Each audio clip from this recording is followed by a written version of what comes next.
Just to start off, just give me your name. Name, date, and serial number. Yeah. David Douglas, um,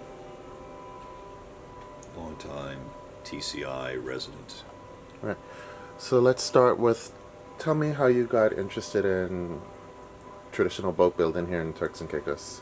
Well, I'm a conky Joe, so I arrived on these shores in the mid '80s, and um, I guess as a kid growing up in Nassau, we lived out on the east end, and the turning marker when they raced out of Montague Bay was right outside of our house. So um, watching the boats race with all that canvas and being a racing sailor myself from a young age, um, fascinated by them.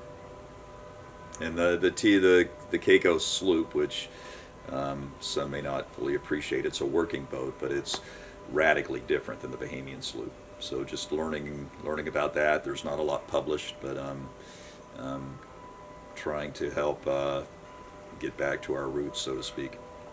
All right, so let's get back to what you just said. It's radically different from the Bahamian sloops. Can you give a little bit of the differences? The boats are more weatherly. They're not as, meaning that they can sail to weather easier. Folks who may be aware of the Bahamian sloop, the vision of these over canvassed boats that have 8 or 10 guys on a pry board trying to keep the thing flat, sailing to windward. That's the image of the Bahamian sloop, but not the Caicos sloop. It's a more weatherly vessel, probably better in a seaway, and the reason being is we are further southeast and had bigger ocean, and they probably traded greater distance. They sailed down to Haiti DR, so an open ocean, and yeah, a different kettle of fish, but built in a similar fashion. Do you know anything about the differences or the similarities between the boats here in Bermuda? The boats here bear more resemblance to the Bermudian sloop, that's for sure. They were initially gaff rigged, which would have meant an upper boom. But yes, they bear stronger resemblance, and the analogies being that Bermuda being a seamount, and they would have the Bermudians really wrote the book on early sea transportation in this region. Okay, so tell me a little bit about the efforts that you've started here to sort of revitalize boat building here. Well, we got here in the mid '80s. We met a totally different set of conditions than we have now. Everybody knew everybody. We sailed into Provo, so this is where we set up shop. And even though we broke bread with our Turks Islands cousins, at that time we were considered to be west of the buoy, the big sea buoy in Grand Turk, and so the Caicos Islanders, being west of the buoy, they were considered to be country folk. And so when we got here, the the communities were all one. And I think early in the game, I recognized, number one, I built a boat to trade with Hispaniola, which historically was done with the Caicos sloop. And even though we did it every week, and the sloops would go down more on a every few months, not as frequently, there was a simpatico there with the local boat builders. So just the admiration of the group of people, that the ingenuity of going into the bush, being able to build small boats out of the bush to go catch conch, and then bigger boats to trade those conch overseas. And it's not enough has been publicized about the fortitude of the ancestors here who made a living from the ocean and had to create the economy, create the boats without a lot of no do-it sinners back then. So tell me about some of those early boat builders that you met. Well, some of them are still with us.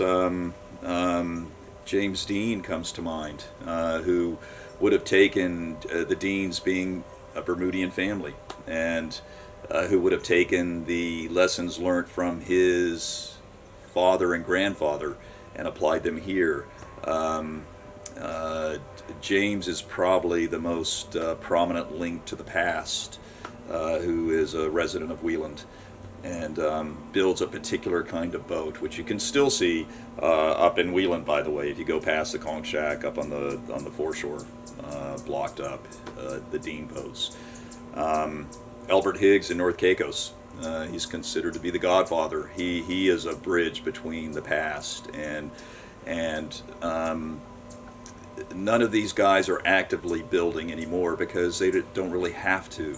Back then, you had to keep the economy humming, because boats were everything. Boats were the trucks, the ambulances, the method to get hard currency by trading with Haiti and DR.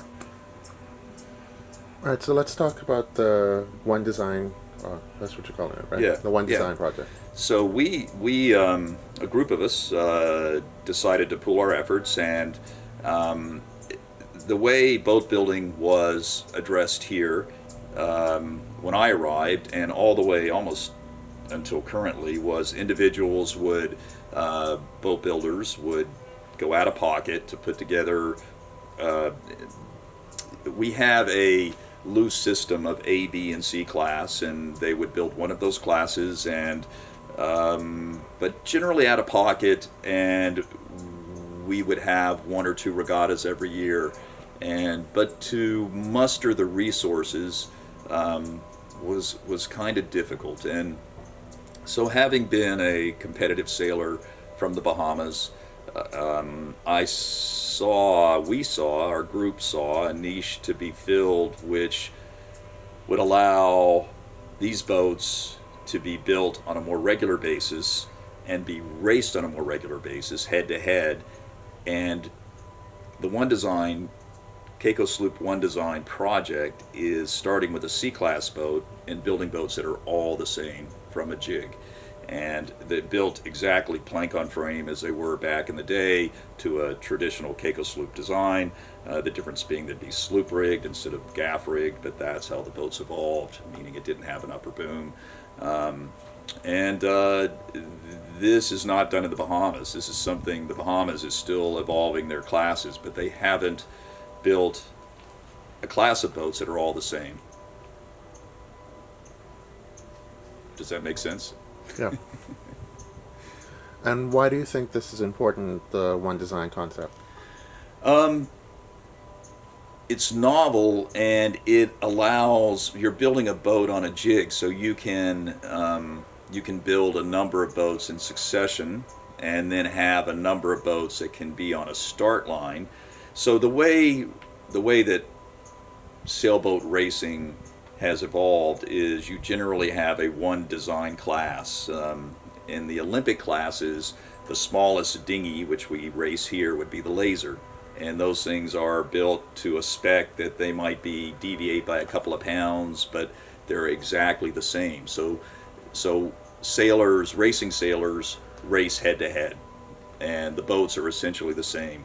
And so the One Design class that we envision, the C-class Caicos sloop, One Design, they'll be all the same. They'll be able to travel between here and Grand Turk, between here and Salt Key, South Caicos, north, and revive the art and science of building the Caicos sloop, hopefully generate interest among the current generations of Turks Islanders who really don't have a full appreciation of what their ancestors did by creating boats out of the bush.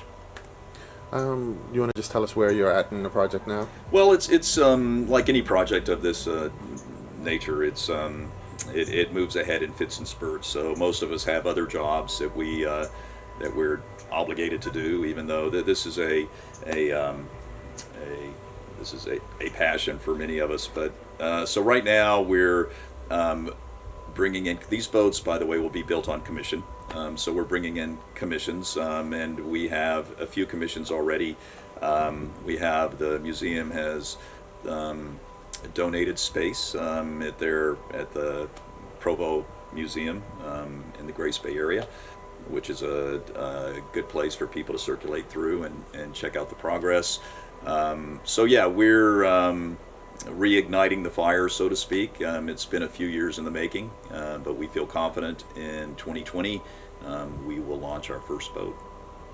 And let's just talk a little bit about the youth side of it. So you're heavily involved in the Valentine's Day Cup. Yes. Can you talk a little bit about that and how you got involved in that? Okay, the Valentine's is through the Turks and Caicos Island Sailing Association, which is the national governing body of the sport of sailing in the Turks and Caicos. Our mandate is to spread the sailing love throughout the country, be it plastic lasers or be it traditional boats such as the Caicos sloop or the model boats. The model boat fleet, traditionally they would have been gamelami wood, kind of like a local balsa wood, rough hewn, rigged and raced in the shallows, and that historically those were the toys back in the day. And we've supported the Bambara Regatta in Middle Caicos, the Valentine's Day Cup, for a number of years, and the fleet has expanded. It's gotten bigger and bigger and bigger. Sarah Kaufman, through the Middle Caicos Model Boat Association, is one of the primary. She originated the regatta, and so now you see these boats in most festivals of note throughout the calendar year.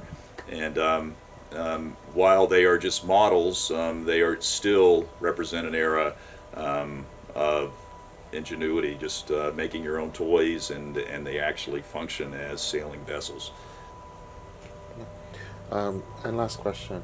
So what do you know about the differences between the boats that they built here in the Caicos Islands and then those salt lighters that they built in the Turks Islands? Well, that was those salt lighters, different set of conditions. You're building to a purpose, and obviously salt lighters were carrying product out to the boats that might be anchored offshore, and